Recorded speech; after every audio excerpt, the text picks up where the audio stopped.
So Prakash, we recently launched a 10xe program for young 10x engineers who want to go on to do sort of, really amazing things with their lives. And when I was thinking about that, one of the first people I thought of as, the archetype of a 10x engineer, I actually thought of you and your journey and how, you started from Model Engineering College and are now the CTO at Byju, which is, this really large education company that's, transformed K-12 education in the last 4 odd years. How did you do this? Tell us something about your journey. So I come from Cochin, Kerala, and I went to college in Cochin, Kerala, particularly because it was quite close to my house. And it was not a very big college and all, but the nice part was it was kind of a startup of colleges, right? Pretty small college, 40 students in a batch kind of thing. So there, one of the nice things was I could actually go and learn a lot of things. Some of the things you just had to do by yourself in college. So we had to actually set up, for example, Linux was new. We actually set up Linux on all the machines over there. Right. After college, I joined a company in Hyderabad, which was into ERP. And then I wanted to work in some specific area, so I joined CDAC.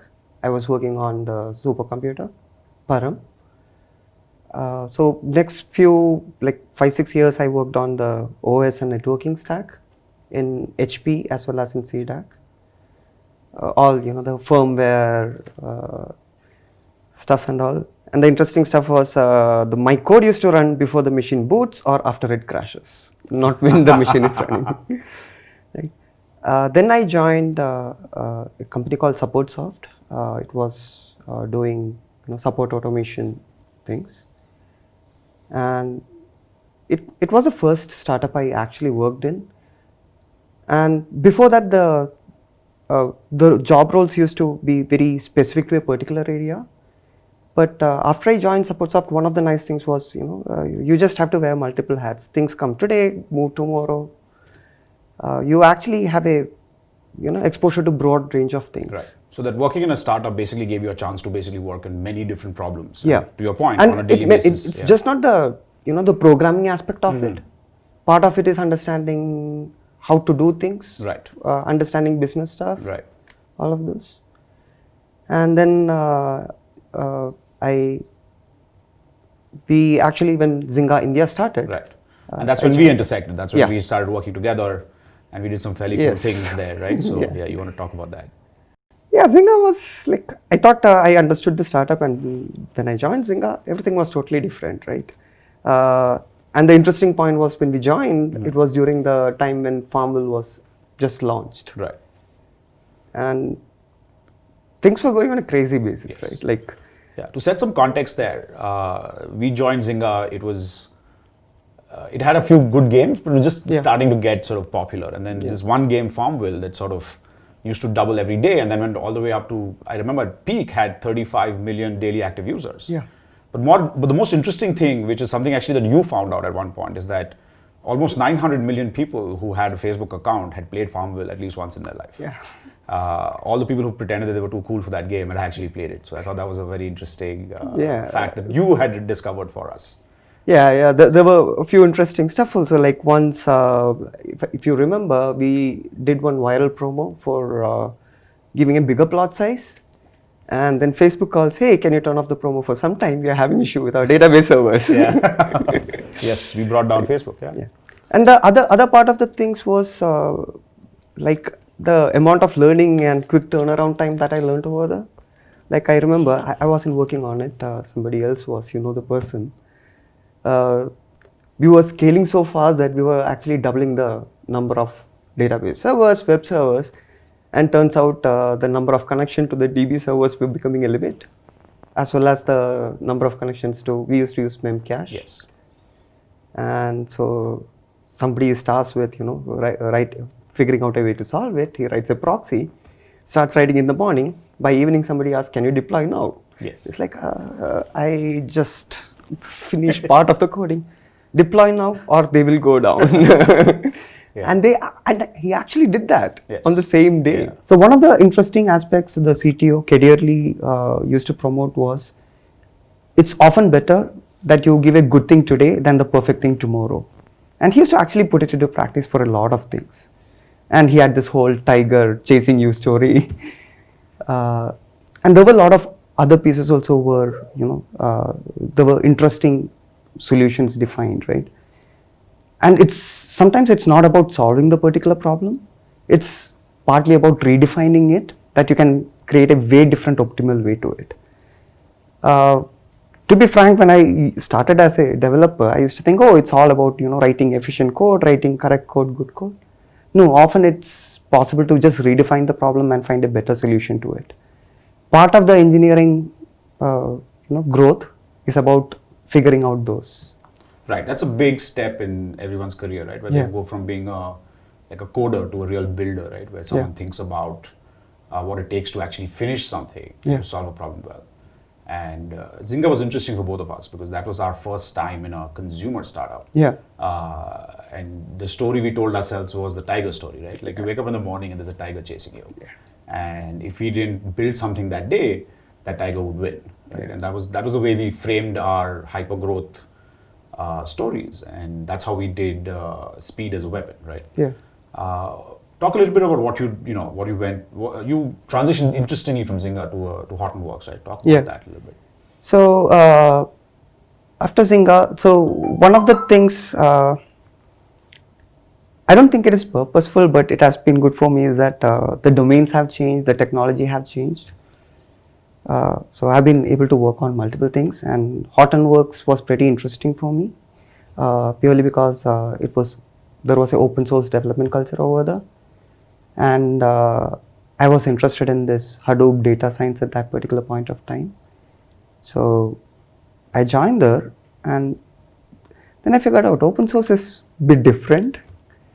You have to adapt to it. But one nice thing that made it clear for me is often when you are interacting with people whom you don't see purely based on, the only interactions are based on code or mail, you have to be very clear in your communication. When I say very clear, you just explain not just like why you're doing this, but you have to tell them like why you are not doing something else too. Right. Yeah. Right. And to me, that's actually in many ways the ultimate definition of 10x, right? Yeah. You can go from being from working at a consumer internet startup that builds these games to transition to a open source data infrastructure company, and you do that so seamlessly and so well. How do you do that? That's such a wide range of expectations and engineering skill level. How do you do something like that? No, part of it is just that I had the curiosity to do it, and I just thought, what the heck, like let me try to pick it up and see where it takes me. Yeah. Some of the things I think you start appreciating the problem once you know a little bit more about it. Right. And most of the areas I've been working on, I think usually it's not like love at first sight, but then you start appreciating the complexities. There is a beauty in that, how the simplicity and how it gives rise to complex things. Right. Yeah. Right. So often it's not like I think that, oh, I like this particular thing, but usually when I start working, there are enough things. It's just what you have to look at. So I remember the late night conversations that we were having around the time I was trying to, talk you out of Hortonworks and have you, think about maybe joining Byju's. And at the time, Byju's was, of course, a very almost purely an offline business. And I couldn't think of anyone else who could sort of come in and provide the sort of technical, infrastructure and background that we needed to take Byju's to sort of a mass market. Talk to us a little bit about that decision for you and what sort of swayed you in the end. Yeah, to be frank, the first one was the domain itself. In the sense, Byju's, when I looked at it, I actually felt like, I had this when I was in school. Mainly because a lot of the things I should have learned in school, I learned afterwards. And I thought that definitely helps a lot of kids too. And the second part, as you told, the Byju's was actually doing a transition from offline to online space. And I thought, there are a lot of things that we could build over there. It would be a pretty interesting journey, right? Both technically as well as the product-wise. So once we had that discussion, I thought, it was a very straightforward thing. And when I met Byju, the funny thing was he was trying to sell, and I was trying to tell him, hey, don't. Like, I'm already convinced, don't. Right. Yeah. But it is interesting because, on the one hand, you had a company that was trying to actually move you to the United States. Yeah. Which for a lot of people is like, a dream job, right? But you elected to sort of, stay in India and then work on Byju. And of course, it's been a miraculous journey since then. But, Yes. At the time, it wasn't, this decision really worked out for you. But how were you thinking about that? Was that an interesting question for you? No, so the stage of Byju's at that time, I was pretty convinced that I'll be, getting way more exposure. I can learn way more things. I'll be, growing myself as a person in Byju's rather than just moving to US, right? Yeah, there were some attractions in moving to US, but the India story is also pretty strong. And I think when I look at it, the kind of growth we have had, and it's hardly 3.5 years, and we have gone from one place to another. So that's interesting. Give us a sense of the size at Byju. Yeah, so we launched the app in Play Store around 3.5 years ago, and now we have around 2 million MAU, depending on whether the tests are going on or not,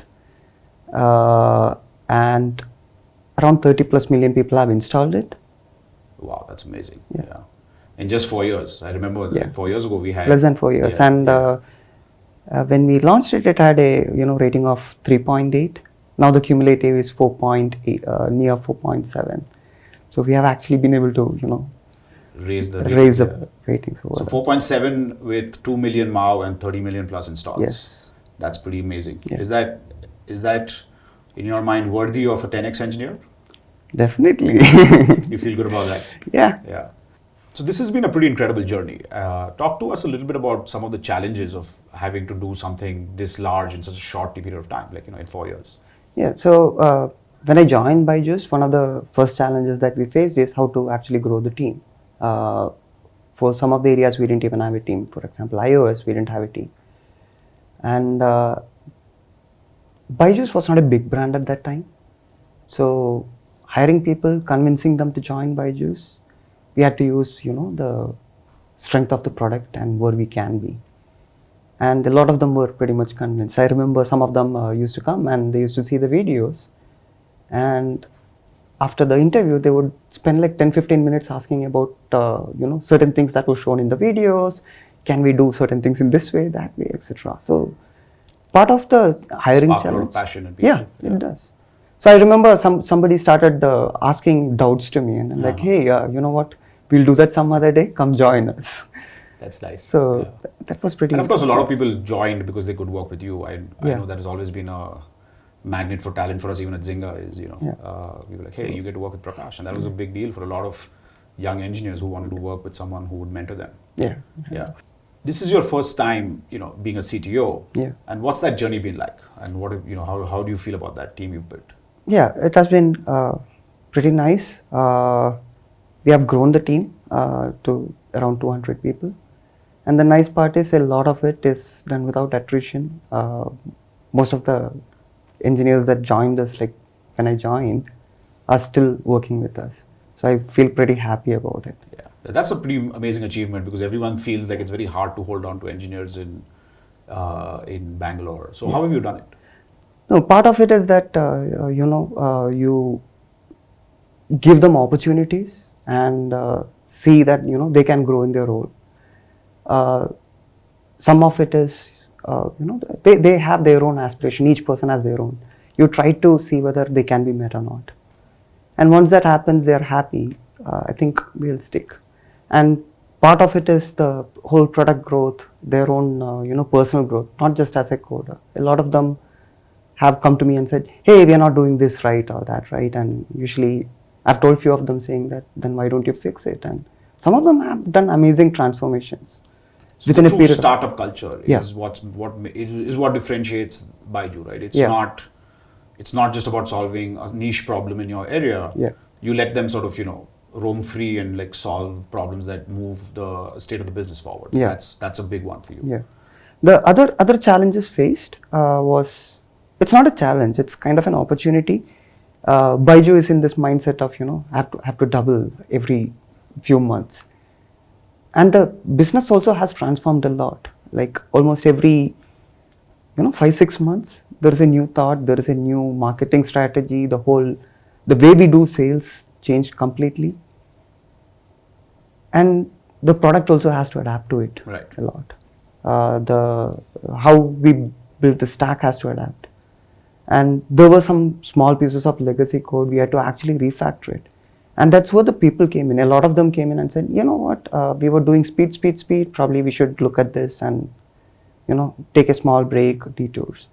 Part of the interesting engineering leaders for me has been that they have come at the right time and told, now what is important, right? There are times when you just build so that, the old tiger story, you build like that, and then there are times when you're laying the building blocks of the future, right? Yeah. And the ability to sort of switch and between these. You can't, just stop one day and say that I'll do this. Right. So somebody actually gave me a very good example. He said, he explained to me the ship of Theseus. There is a ship and I replace a plank at a time, and that's how you get to the new ship or whatever you have the old ship, but it's all new material. Yeah. So part of it has been like that, right? There is no time I can go and say, hey, I need 2 months to actually, change the whole infrastructure. Part of it was, picking up pieces one by one. One at a time. Yeah. So Prakash, you've had a pretty incredible journey, right? From model engineering college in Cochin to being CTO of Byju.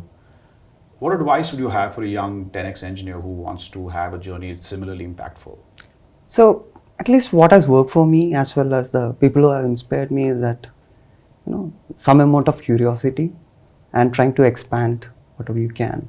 So I was just talking to somebody and I was telling whatever I'm working on now didn't exist when I was in college. So it's important to start understanding things in college, but it's way more important to keep on expanding. And part of the thing is part of some of the startups have actually helped me do that. Like I've worked in a couple of large companies, and the issue there was that there's a person for everything, and you just get pigeonholed into a small area. Whereas startups sometimes you purposefully or accidentally you bump into areas and then suddenly find yourself in new areas, and that you're expanding yourself. Right. Indulge your curiosity is the thing, and and no one has done that better than you, right? Like from working in gaming to working in data infrastructure to now working in an education consumer startup, you've had sort of quite the journey. Yeah, that's been pretty interesting. Every conversation with you is excellent. I think you expand my mind every time I ask you a question. So thank you for being you, Prakash. Yeah, thanks. Thank you.